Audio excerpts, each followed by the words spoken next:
বিকাল বন্ধুরা, তোমরা সকলে কেমন আছো? আশা করি ভালো আছো। আর ব্লগটা শুরু করলাম এখন থেকে। আজকেরই তোমাদেরকে একটা নতুন জিনিস শেয়ার করব। তোমাদের বলেছিলাম যে আমি তোমাদেরকে দেখাবো যে আমার দোকানটা যে কেমনভাবে গুছানো হয়েছে, সাজানো হয়েছে।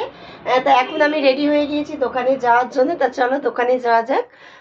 ঘরের লাইটটা অফ করে দিলাম, একদম অন্ধকার হয়ে গেল। হ্যাঁ হ্যাঁ, তা দেখো বন্ধুরা, এই যে দোকানে চলে এলাম।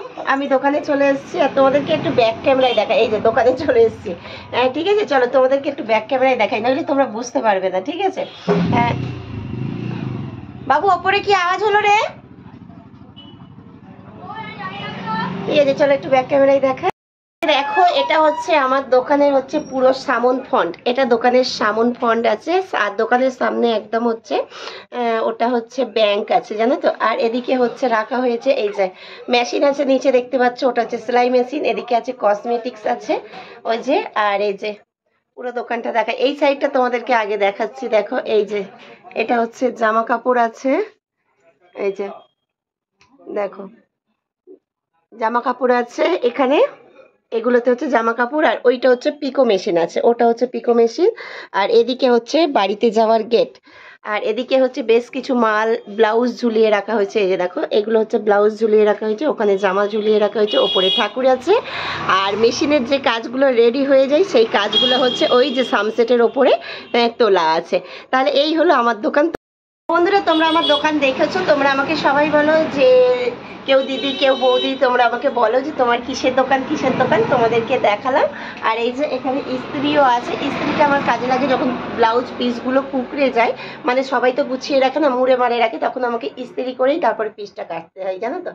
আর এই যে মানে ছিল না, মানে কসমেটিক্সের মালগুলো ছিল না, ওগুলো শনিবার দিনকে মার্কেট করা হয়েছে। ওটা হচ্ছে নতুন করে রাখা হয়েছে। নইলে আগে আমি টেলারের কাজ করতাম। আর হচ্ছে ছিল আমার জামা কাপড়। মেন হচ্ছে টেলারের দোকান, তার সাথে কিছু রেডিমেড জামা কাপড় রেখেছিলাম। আর এবারে করে দোকান ডেকোরেশন করেছি। যারা আমার সবসময় ভিডিও দেখো তারা তোমরা সবাই জানো যে দোকান এবারে করে ডেকোরেশন করিয়ে তারপরে হচ্ছে যাচ্ছি। তারপরে হচ্ছে মাল রাখা হয়েছে। কিছু দেবে, বলবে? যাচ্ছি। ঠিক আছে, একটা কাস্টমার এসছে, চলো কথা বলি, পরে কথা বলছি আবার। তো বন্ধুরা দেখো, দোকান থেকে এসে এই যে খাবার বানানো হয়ে গিয়েছে, খাবার রেডি।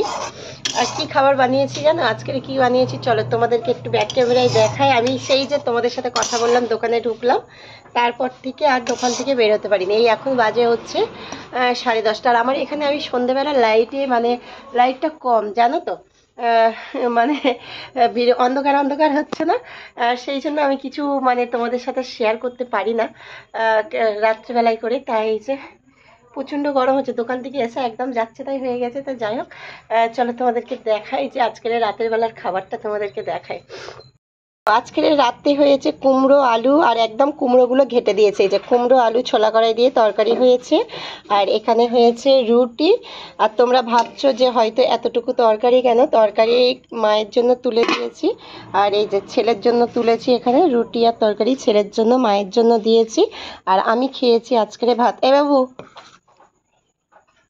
যে ছেলের খাবার দিয়ে দিয়েছি, মায়ের খাবার দিয়েছি, আমি ভাত খেয়েছি। ওইটা আছে তোমাদের দাদা ভাইয়ের জন্য।